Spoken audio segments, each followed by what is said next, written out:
The other thing I think people can be aware of is um, pruning. And you might think of that's a wintertime project, but when you get a new rose and it's in the ground, it's important to tip it back and start to shape it. So you don't want these long canes getting out of control. When you prune a rose, it's going to force more growth and it will help shape the overall plant. A lot of people call that tipping back or a summer pruning.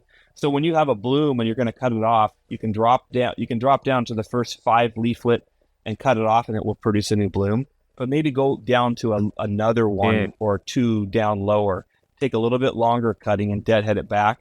What you're going to get is a better shaped plant, and that will help kind of just keep that thing, that rose looking really good and in a good structure and habit.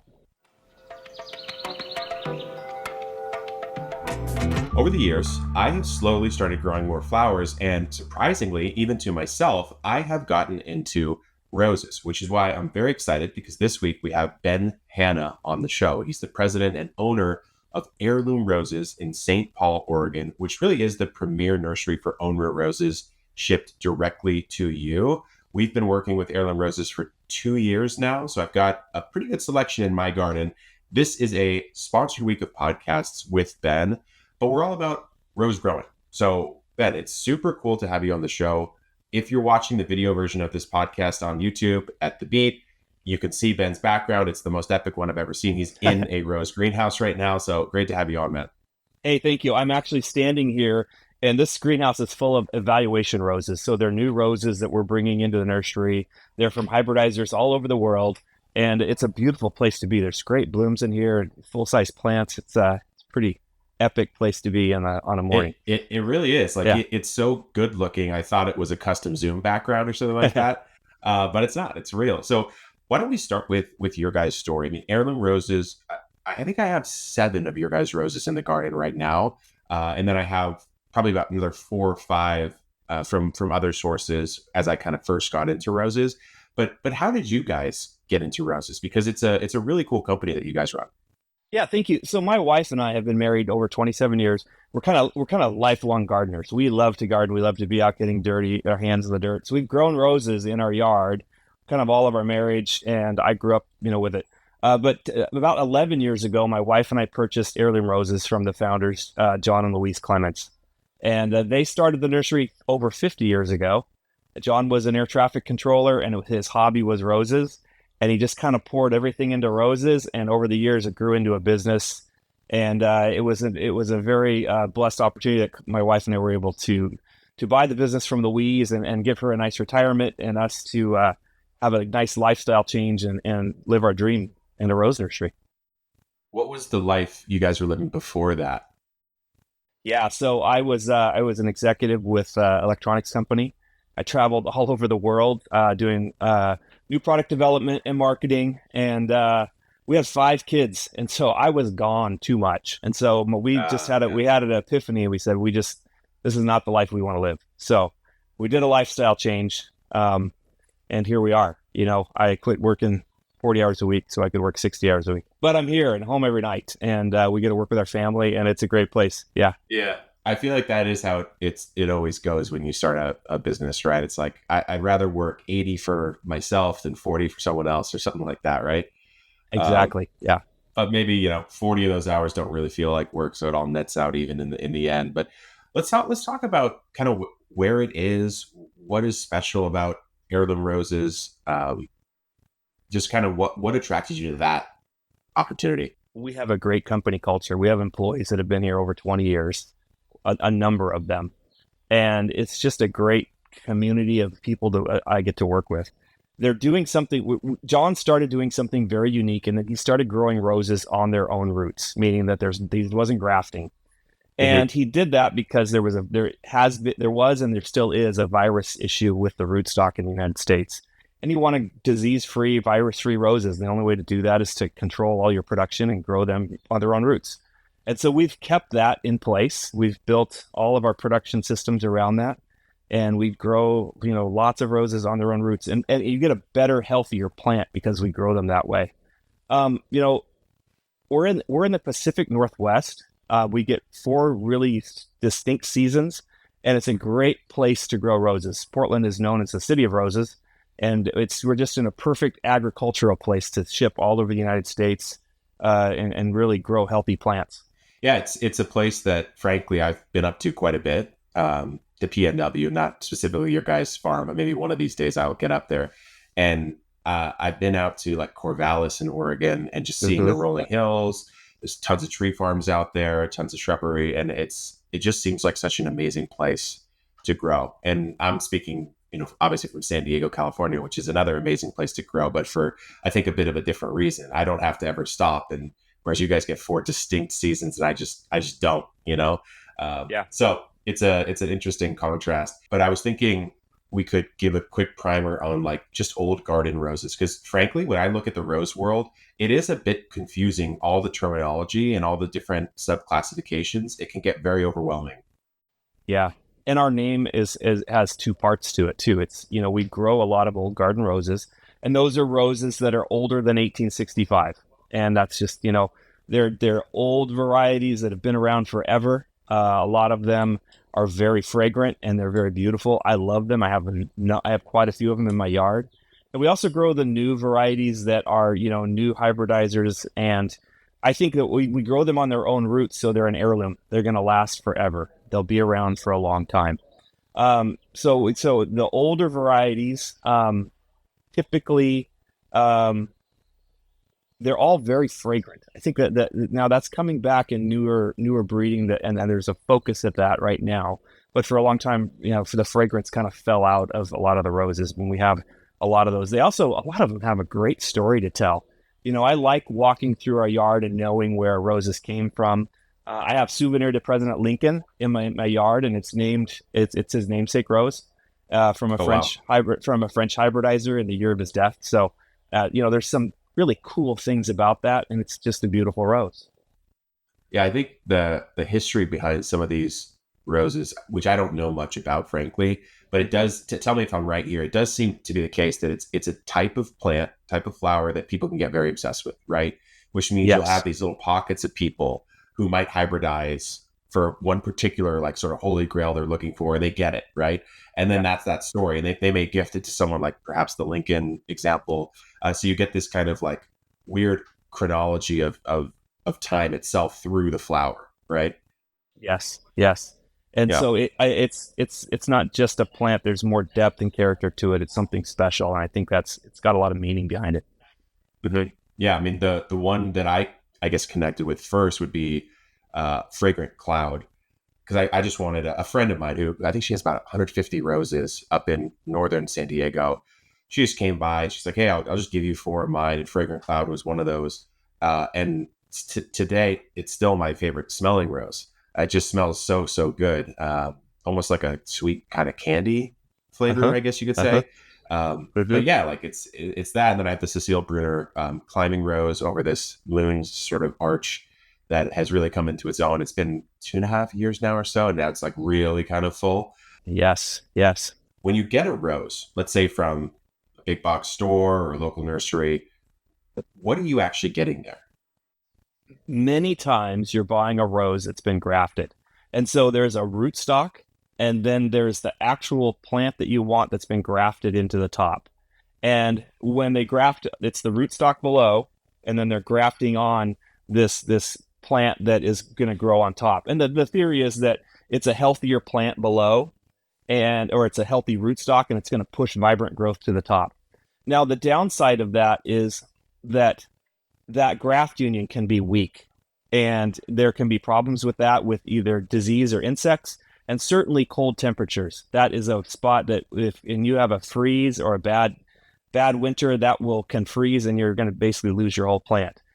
Another issue is that the rootstock is extremely vigorous growing, and so you're going to have that rootstock want to overtake the top plant. And so that's why you'll have a yellow or a red rose, or a white rose, and over time you suddenly start get these other roses that seem to show up from the same plant that are kind of a red or a different color, and you think, what's going on? Well, that's the rootstock, and that's growing up on new canes, and it's starting to overtake the top of the plant. Now, they're not inherently terrible. You just need to know that and be ready to keep those pruned back and do some more maintenance. But I think the better way to grow is what we do: is we grow roses from cuttings, And we root those cuttings, and then the top of the plant is the same as the bottom of the plant. It's all one piece. There's no grafting, and you get a hardier plant that will last longer over a long period of time. And so you'll have that plant with you for many years in your gardens. Okay, that makes sense because I was trying to figure out. My only experience really with grafted stuff is fruit trees, and I've got 40 or so fruit trees in my house or in my garden, and the logic there being that you can get the same variety every single time, right? By grafting Yes. onto a rootstock. And so I was wondering in the case of roses, how you were achieving that if you weren't grafting it. And it sounds like you can just do a vegetative cutting and propagate from like a cane, perhaps. Yeah, it's asexual propagation, so it's cuttings off of the original mother Yeah. plant, and the genetics Yeah. are all the same over time. How do you do that? Just to take a little bit of a detour, like how do you actually propagate off of a rose cane? Because I would Yeah. know, let's say, Hmm. I can do it off of a fig, right? And figs actually are a tree that aren't grafted because they're so easy to propagate from cutting. Hmm. But if I was to do like a citrus or a stone fruit, the only thing I could think of is maybe doing an air layer, which has a very long period of time that it could Hmm. work on and maybe a little bit less reliable. Is it similar with roses or is it easier? It's actually it's easier than that, and you can take Yeah. cuttings. You want to take cuttings off a very healthy, vigorous plant that's growing really well in the spring, and you take a cutting, and then you'll stick that cutting into we use a soilless medium, so it's a coconut husk, peat moss, very dry mix, and then over a period of time, that rose will develop roots and then grow into a mature plant. And so Hmm. that's kind of our that's a very high level of what we do. It's certainly more involved and it's more technical than that Yeah. here at the nursery to make sure everything goes correctly. It's fun. People should try it. I mean, take cuttings off of your roses and try to root them. It's I encourage everyone to do that. So Yeah. I mean, I don't know why I never picked up that I could do that. But now I might actually do it. So when we talk about a grafted rose, is some of the logic behind a graft as well that, let's say, I don't know, pick a variety, a particular beautiful rose, let's say, mhm. maybe its rootstock isn't as vigorous, and so you perhaps get a slower growing rose if it comes from own root. That is true. And some of the varieties, I would say in the 70s and in the 80s, they may have selected some roses for production that were beautiful on the top but weren't very vigorous growers with the full intent that they would then root those, that they would grow those as a grafted variety. And Right. so there are some of those around, but we found that almost all, certainly everything we grow, grows really well on its own root. But the downside, and I think this is people don't understand this. A own root rose might take a little bit longer to get started, so it's going to start as a smaller plant when you first get it. So instead of a big thick woody canes that you get from a grafted plant, you're going to get a smaller, uh, but more healthy root system with some smaller canes. But in that first year, you could expect 2 to 3 feet of growth and blooms. And in that second year, and certainly the third year, that plant really starts to come into maturity, and you'll start seeing it break out from the base, and you'll see cane break from the bottom, which is all true to form, and you get a much better, well-rounded plant. Sometimes on a grafted plant, so part of it, the graft part of the plant above will die off, and you'll have like a lopsided plant. And it's really hard to Hmm. get that corrected. It looks like it's a hockey stick or something sticking out there. But on an own root plant, you're going to get breaks from the base, and it's going to be a much more well-rounded, healthy plant. I'll speak from experience here. So I have four. I'm thinking of the four roses in kind of my front yard facing the driveway. Those are all grafted roses, and I didn't have that situation you described where like part of them dies off, but it was a bit more of a shaping exercise, I suppose, to get them in the right sort of structure. And then the four I planted that I got from you guys, one being I think Fourth of July. They Mm-hmm. they they did come like the canes are smaller, like they're smaller than you'd get Mm-hmm. at a big box Mm-hmm. store, Mm-hmm. but you're totally right. Like I would say, over tripled in overall size in the first year. And I did get a few blooms. And then this season, as it's, April right now, they're really starting to go. So much Mm-hmm. so that I'm having to shape them a bit and kind of control them a bit. But they're way more sort of overall, uh, structure without a lot of maintenance is a bit more pleasing to look at, I would say. Yeah, so it's a better shaped plant, and then the other part of that, certainly you don't have this issue in San Diego, but in northern states where it can get really cold, and even down in Texas and some of those southern states, you get a cold snap and it's hard on your plants. But you'll see a lot of times that those plants will then freeze on the top, but they've come back from the roots that same year. And so, I've had this happen. This last winter, we had a really hard freeze and a lot of ice in Oregon, and I did have a few of my roses in my yard die back, but they're coming back from the base now, and I know that they're going to be healthy and fine, and it actually reinvigorates them. Yeah. You mentioned, as a rose grows over the years, if it's grafted, that graft point can kind of weaken. Is it Mhm. possible for that graft point to actually kind of pop off in some way? I think you can get physical damage. Yeah. I can't say that it's just going to pop off. I mean, it does grow together, Yeah. but it is an inherent weak Yeah. spot, and it's needs something that you need to contend with. So I think if I was new to growing roses and new to gardening, I would have someone go towards own root roses because I think they're going to be more forgiving, and you're going to have a better growing experience and Yeah. less to contend with. So here's sort of the question, the unasked question, I guess, is if this is such a better way, which, to me, I've really enjoyed my own root roses, like deeply enjoyed them. Why aren't we seeing this at your local nursery? Is it a scale issue, or what's the deal? Mhm. Yeah, so the commercial growing in the United States has been set up to be grown, owned, or grafted, and Yeah. they have all of the mechanization and everything set up to graft and grow in the field.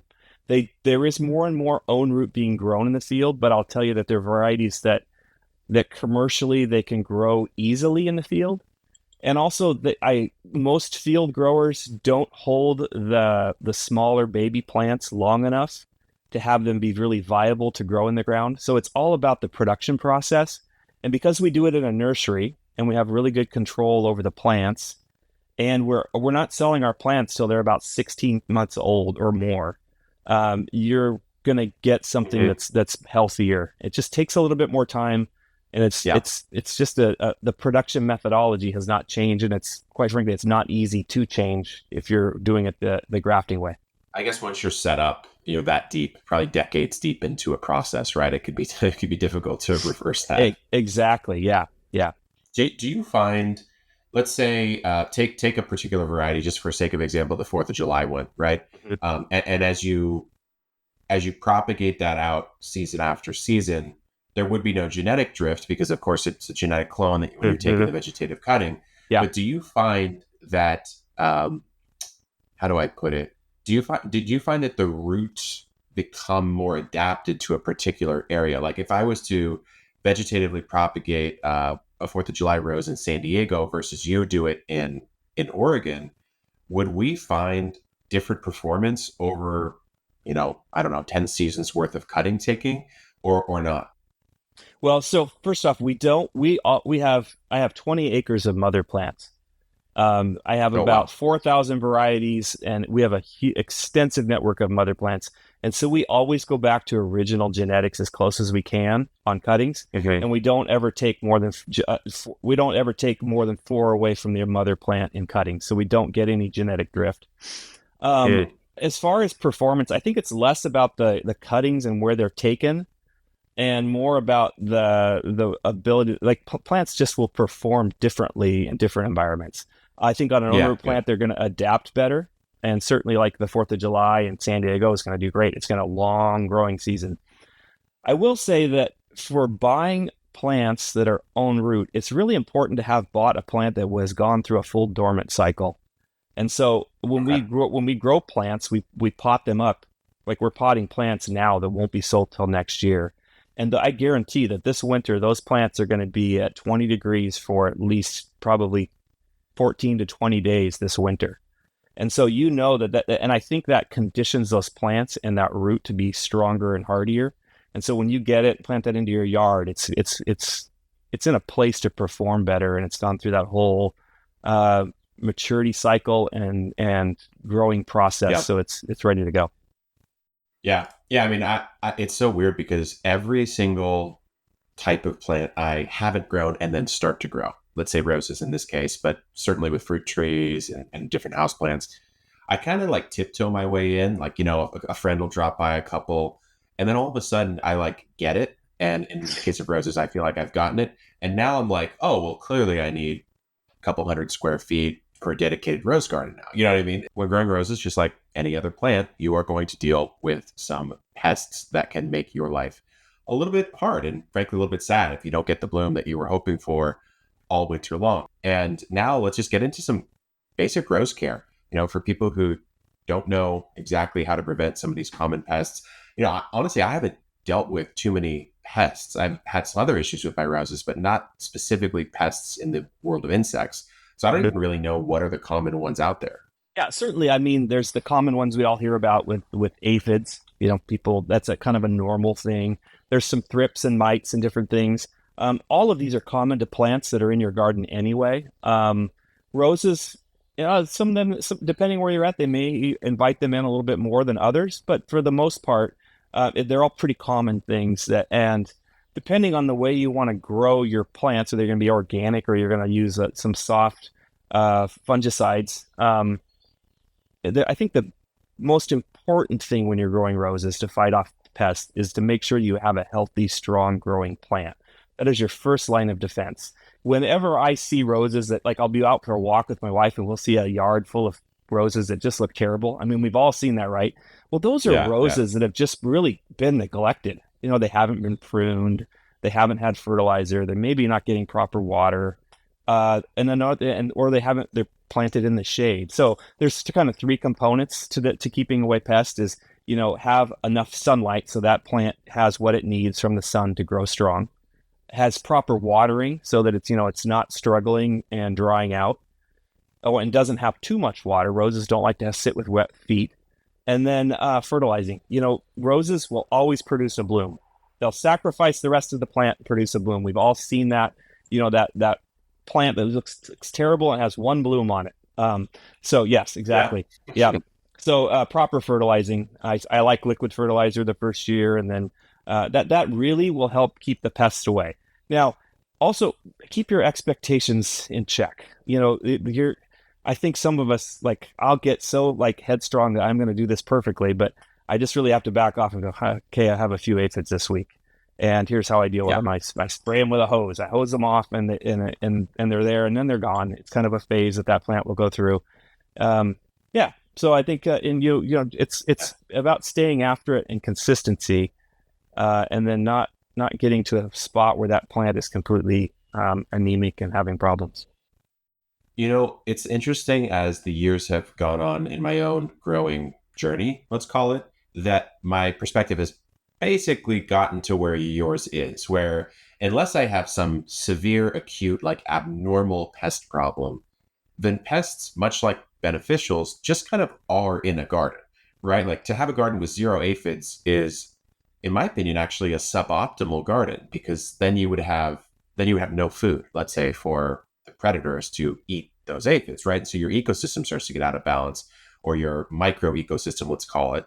The thing that we always talk about is, in the end, the healthiest plant is the goal. And then if you then still have a very acute pest problem, like you mentioned, you might decide to do some sort of treatment or spray, or in the case of aphids or rose aphids, we always recommend just hit them with a hose. It sounds like that's your experience as well.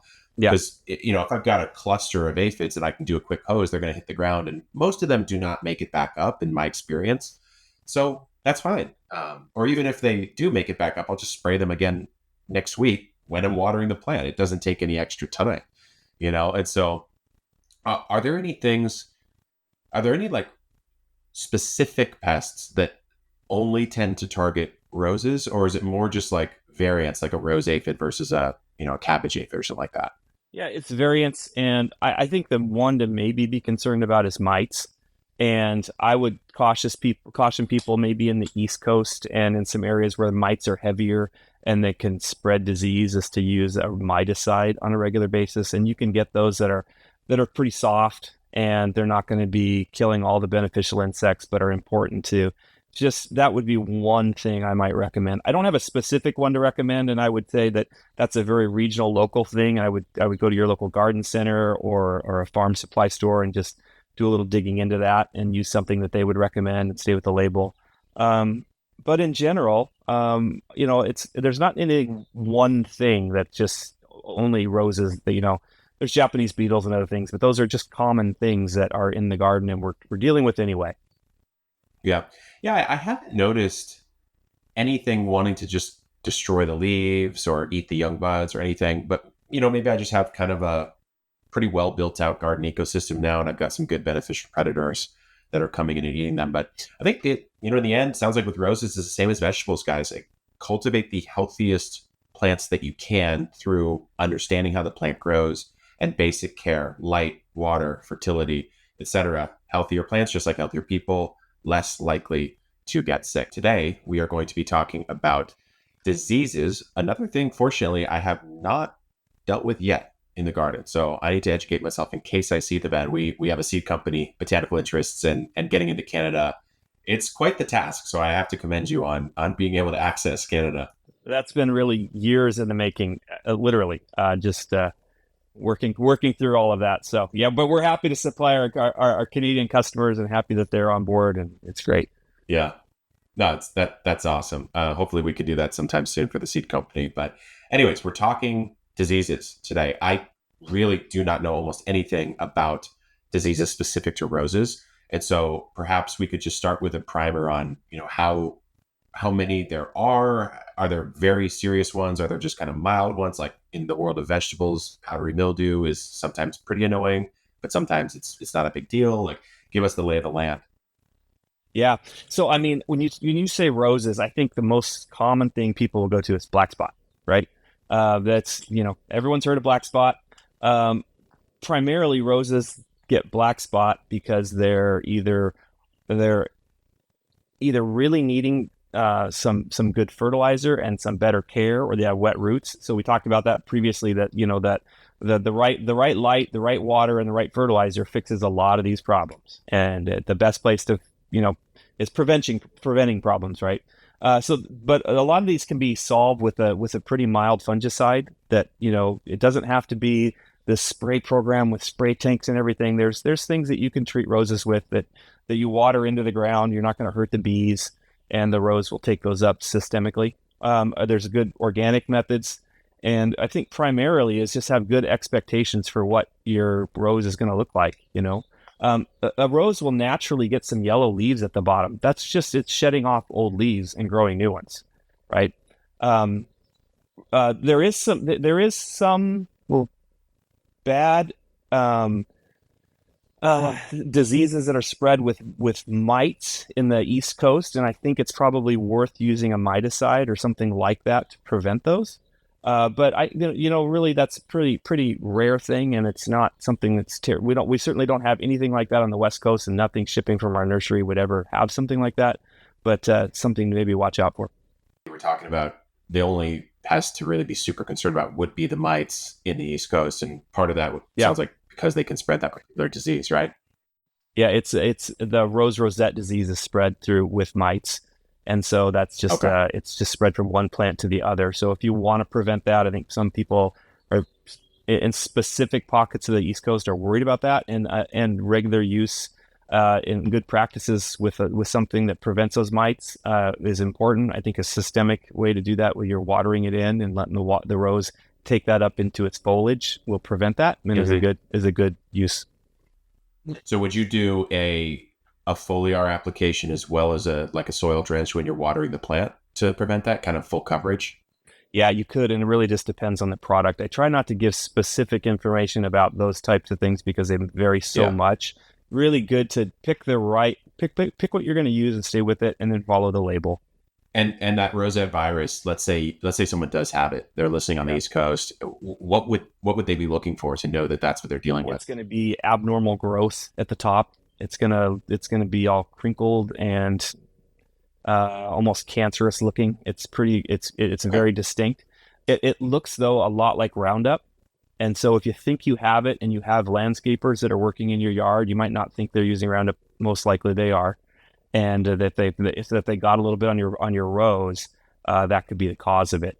If you think it's Roundup, you can cut that foliage off, and then if for Roundup specifically, that's not a death sentence for the rose. You can cut the bad foliage off, and then use liquid fertilizer, and that rose will push out and grow through it.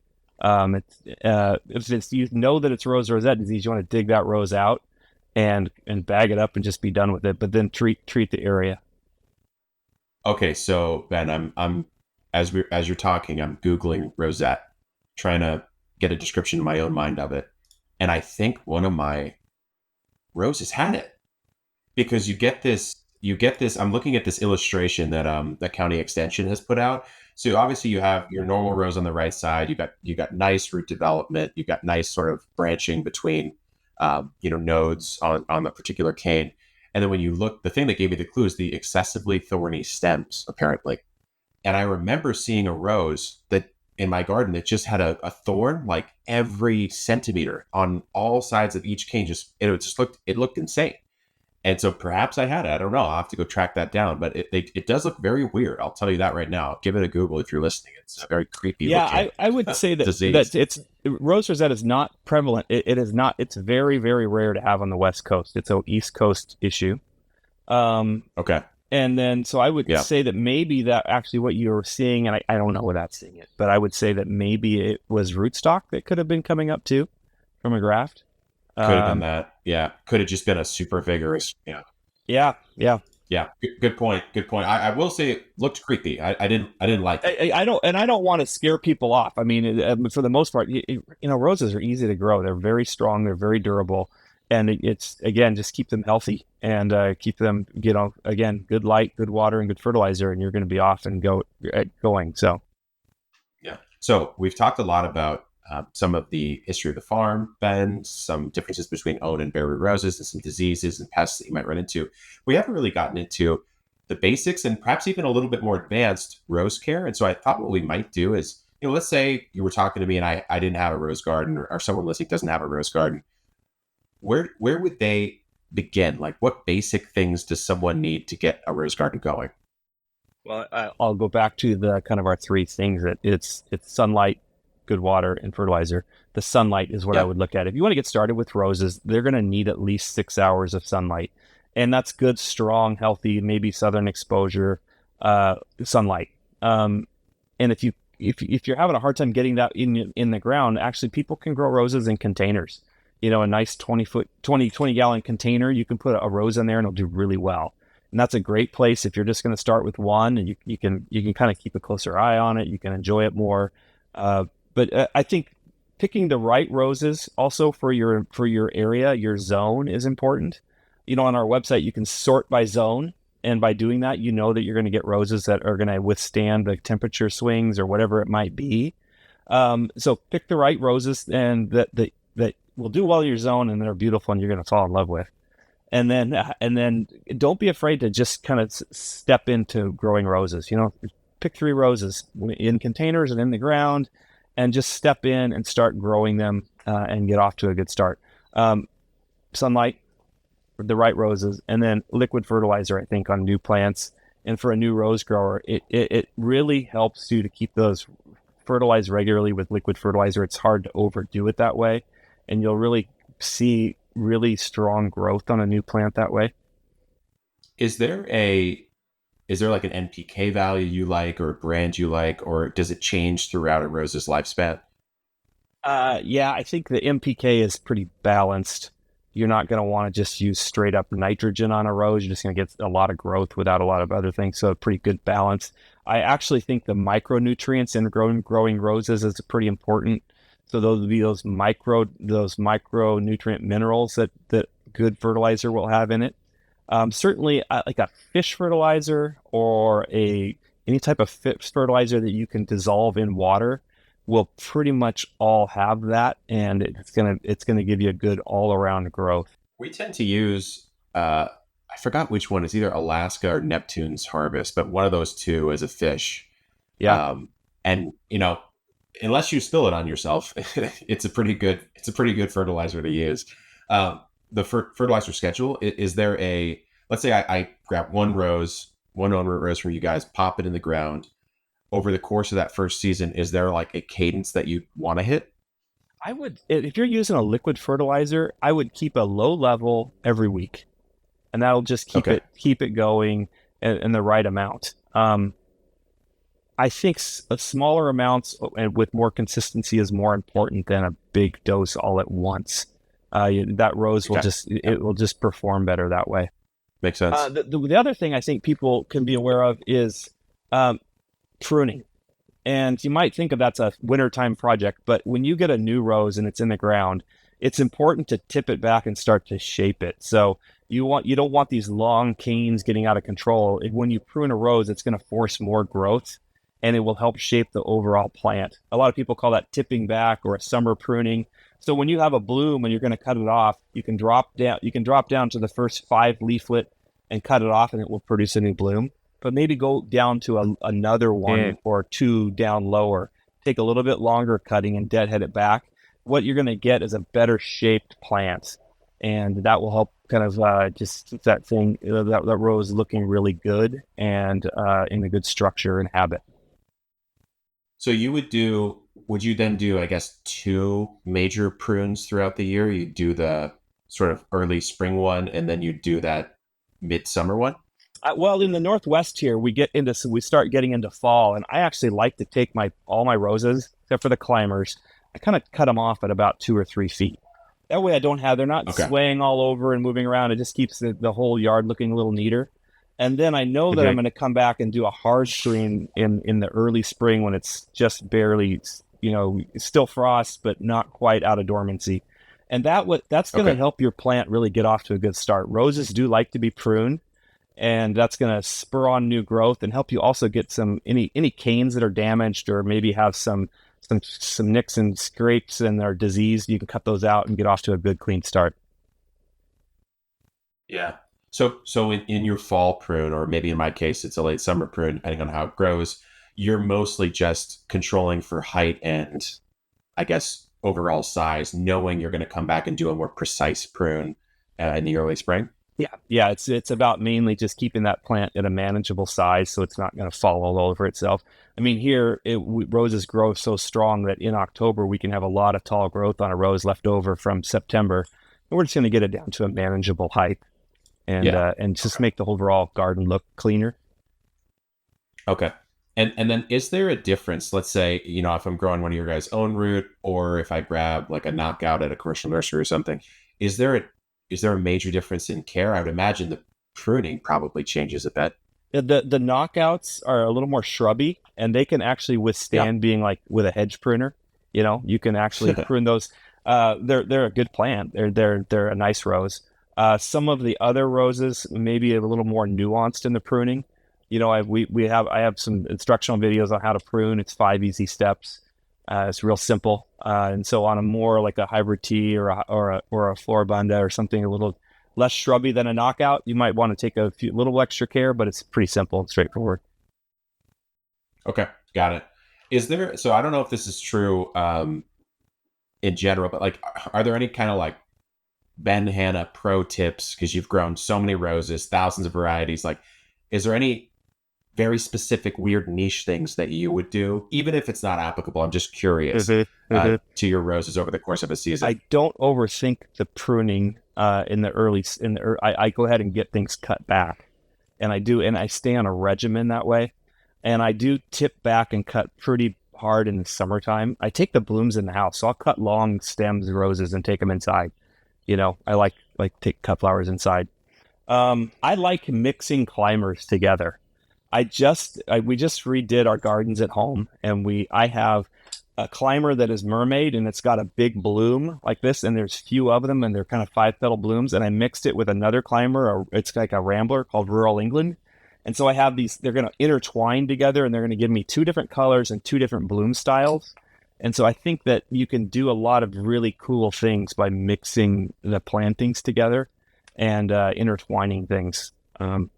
It's an experiment, and I like it. It looks good. Looks different. Yeah. Okay. Yeah. I mean, I'll definitely give that a shot. Let's see.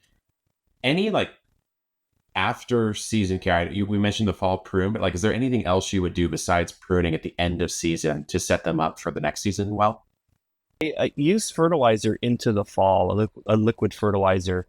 Um, you don't want that plant's still growing and it's going to start pushing energy down to its roots, and you want to have enough energy in those roots to really kind of keep it healthy. I think a lot of times we stop in August and then that rose gets a little anemic and weak going into the winter, and then it can have problems coming out of that into this next spring.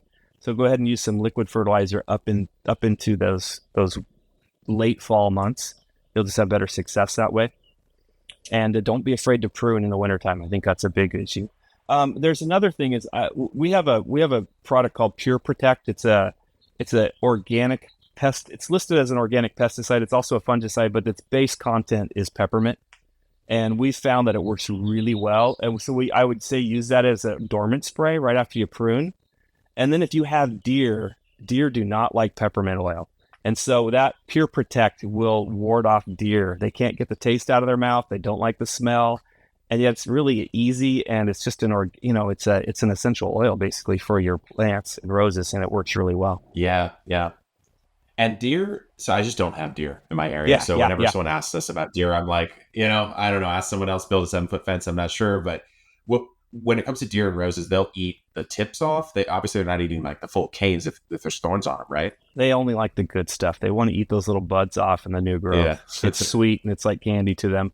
So, at our nursery, actually, we have a deer fence around all the property just because it's like candy heaven here for deer. And if you're fighting off deer, the best thing is to use something that detracts them. And then I also have some sacrificial roses on the edges of my yard that are kind of like, I kind of let the deer have those and I protect the good ones. We just work together. Okay. Yeah, got it. Well, look, it's been amazing. I'm very excited to expand my rose garden this year. Hopefully, you guys listening are as well.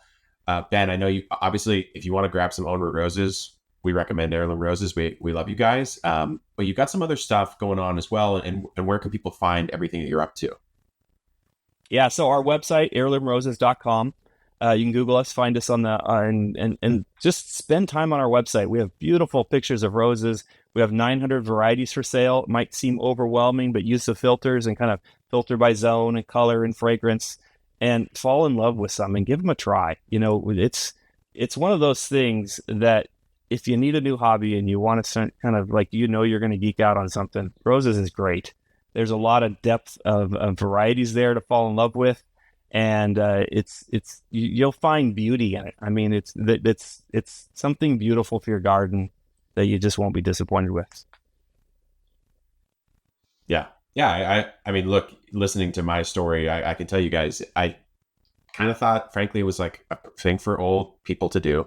And now I am that person, and I'm not at least that old yet. So clearly roses are a broader market than I initially thought. And I've really fallen in love with them. So it's been great to have you on, Ben. And of course, feel free to check out heirloomroses.com. Stay tuned. Good luck in the garden and keep on growing.